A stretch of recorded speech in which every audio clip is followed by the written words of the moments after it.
So if you watched my previous videos on the Sydney Trains network covering its service frequencies, ridership, and system map, you can see that it compares quite favorably with most North American rapid transit systems. It provides comparably frequent service with comparable density and scope of service to most rapid transit systems in both Canada and the United States.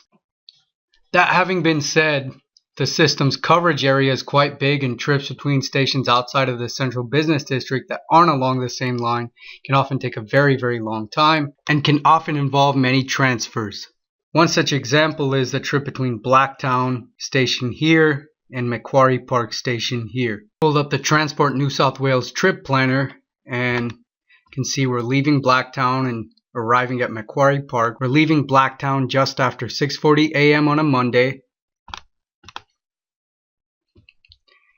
And you can see here that the trip involves taking 3 trains. Each T with a circle around it denotes a train. So we have to go from Blacktown to Strathfield. So Blacktown to Strathfield. Then change at Strathfield. We actually have to change platforms. You can see we arrive on platform 4. But our connecting train departs from platform 3. And we take a train to Epping, which is here. And finally our connecting train will take us from Epping to Macquarie Park. So that's Blacktown to Strathfield, Strathfield to Epping, Epping to Macquarie Park. And at Epping we arrive at platform 3 and our connecting trains from platform 5. And the total trip takes 1 hour and 17 minutes. Now this is just one of many possible trips, and I've looked at most of them, and they range between 1 hour and 5 minutes to 1 hour and 31 minutes. And they involve anywhere from 1 to 3 transfers.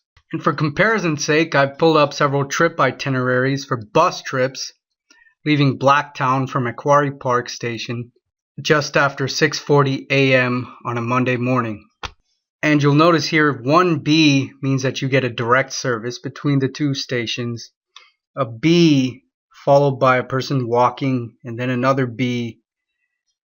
This illustrates that you take 1 bus, then you have to walk after you get off that bus, and to catch your next bus. You don't get a direct connection between the 2 buses.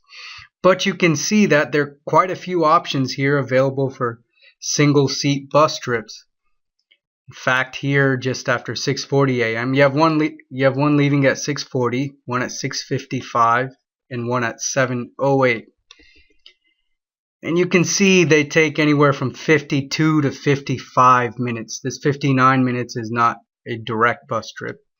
But you can see there are quite a few direct bus trips available, and they're all significantly faster than even the fastest of the train trips, which was about 1 hour and 5 minutes.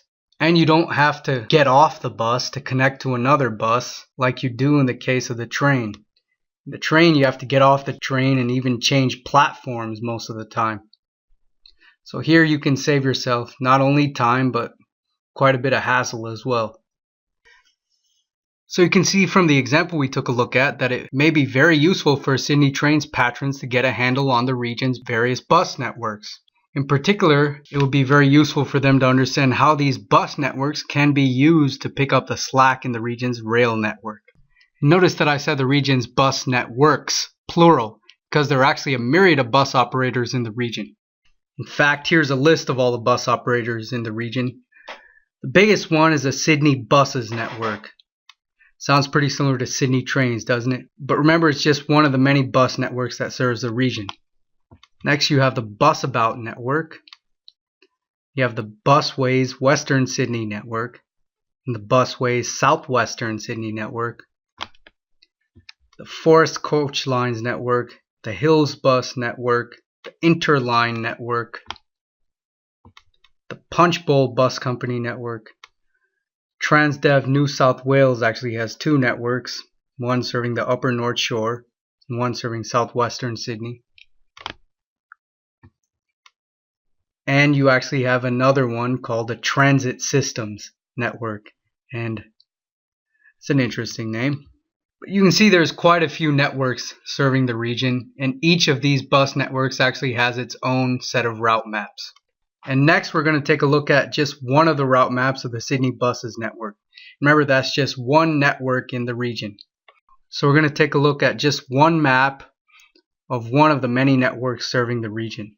Okay, so this is a route map of the Sydney buses southwestern region, and this is just one of several route maps that comprise the Sydney buses system.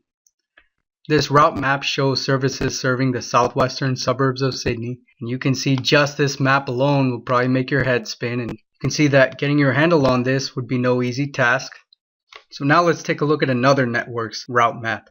So here's a network map of the Busways network, which serves the suburbs around Blacktown. And you can see this map itself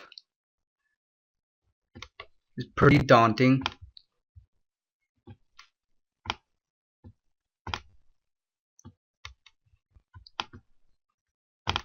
And just to show you, here's Blacktown on the Sydney trains map. Now, if these maps weren't confusing enough, many of the bus services shown only service small segments of their displayed route during certain times of the day, and their service frequencies can vary widely, with some only running once every couple of hours. So when looking at all the bus services provided by each of the region's networks taken together, the combined system can seem very comprehensive on paper. But when actually looking at how the service pans out in terms of direct connection between many stations and relatively short trips, it's not quite as successful. As a case in point, let's consider the bus trip between Cabramatta station here and Kingsgrove station here. So between here and here, seems like it should be a fairly short trip, but we'll see that when relying on the bus system, it proves to be otherwise. So I pulled out the itineraries provided by the Transport New South Wales trip planner for the trip between Cabramatta station and Kingsgrove station, leaving just after 8 a.m. on a Monday morning. So this is a time during which you'd expect quite good service. But here you'll see option 1 will show you'll have to walk from Cabramatta station just to get one bus, and you'll have to take 3 buses, then walk, take 2 more buses before you reach your final destination, and your trip is a whopping 2 hours and 15 minutes. And you can see the shortest trip listed here is 1 hour and 48 minutes. On the train system map, you're only really going from here to here, so really not a very long distance as the crow flies. So now it should be clear that the seemingly enormous bus system isn't necessarily all that effective, perhaps due to its being run by so many different networks, or perhaps something else. To make matters even worse, many of the trips for which buses do provide a reliable one-seat ride, and by one seat I mean a ride that doesn't involve changing buses. Many of these trips are actually redundant with one-seat rides provided by the train network. And many examples of these include trips from the Sydney Central Business District to various inner suburbs here. So between the Central Business District and some inner suburbs, you can get reliable one-seat bus rides, but the train network also provides those rides without having to mix with car traffic, so the trips end up actually being faster by train.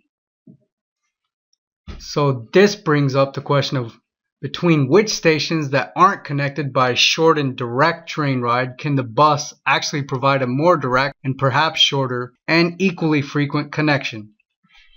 In this video, I'm going to show you a map that I made to answer this very question. In the map, I've added to the existing rail system bus routes that connect the busiest stations in the Sydney Trains network that aren't connected directly by rail service. Most of these routes are served by several bus services, resulting in frequencies that are largely comparable to those provided by rail service. So I'm going to be focusing on services connecting some of the busiest stations that aren't connected by direct rail service. For example, the trip between Parramatta and Epping, or the trip between Blacktown and Macquarie Park, or the trip between Bankstown and Hurstville. These are just some examples of routes that are served by several bus lines, and between these important outlying rail stations do provide service with frequencies comparable to rail service throughout most of the time during which the rail network operates. So without further ado, here's the map that I created showing the bus routes connecting major outlying rail stations that aren't served by a one-seat train ride.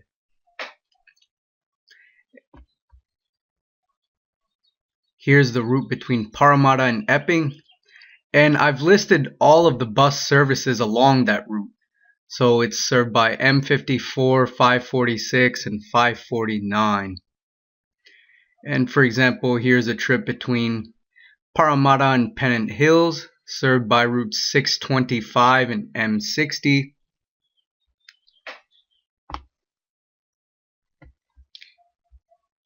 Here's a trip between Bankstown and Hurstville, served by M91, 945, and 940. Here's the route between Parramatta and Bankstown, served by services M91, M92, 907, and 909.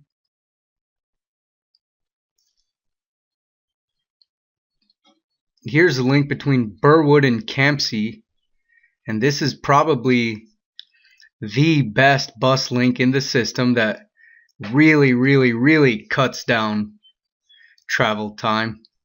And it's served by M41, 400, 490, 492. The services would have you taking a train through the central business district and then coming back out to Campsie.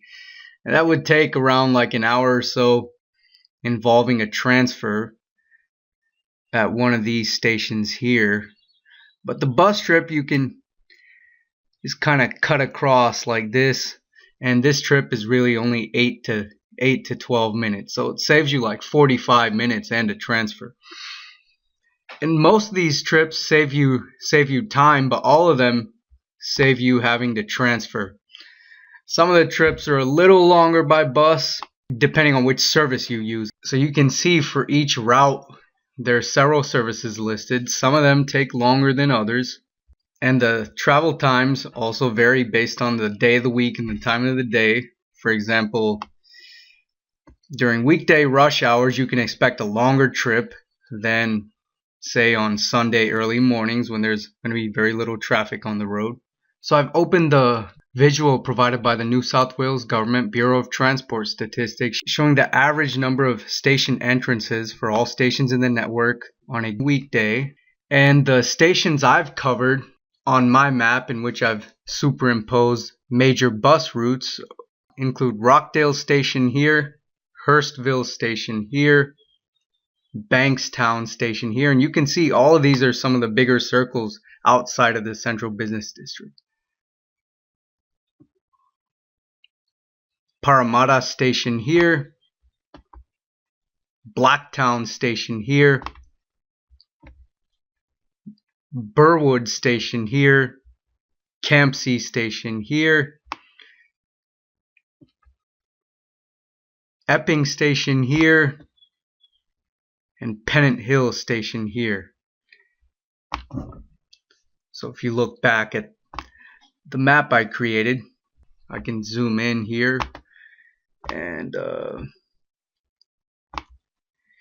see I have a route between Rockdale and Campsie, one between Hurstville and Bankstown, one between Bankstown and Parramatta, one between Bankstown and Strathfield. Oh, I forgot to mention Strathfield. Forgot to show you Strathfield on the map. Strathfield, you can see it's one of the bigger circles. So Bankstown and Strathfield, Burwood and Campsie,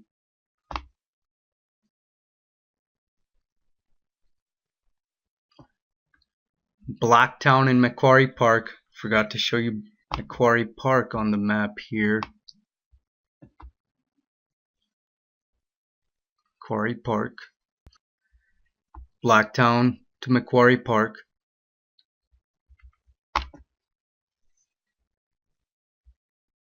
Parramatta to Epping. And Parramatta to Pennant Hills. And I spent countless hours looking at the timetables to make sure that along these routes you do get buses at comparable frequencies to those of the rail system during most hours during which the people ride the rail system. So what I've effectively done is reduce this, and these are just some of the many maps of the various bus networks serving the Sydney region. And from all these maps, as filled with information as they are, they don't really clue you into how frequently buses operate along any of these routes. And there's so many routes on there, it's hard to see the rail stations. But what I've done is reduced all these maps to this one small, convenient, handy map that just shows you bus routes with services linking the major rail stations that do have service frequencies comparable to those of the rail network throughout most hours during which people ride the rail network. And in the next video, what I'm going to do is to show you the extent to which some of the travel times can be cut down by using these bus services along these routes instead of the rail network, and in cases where the travel times are slightly longer by bus, showing you how many train transfers you'll be circumventing.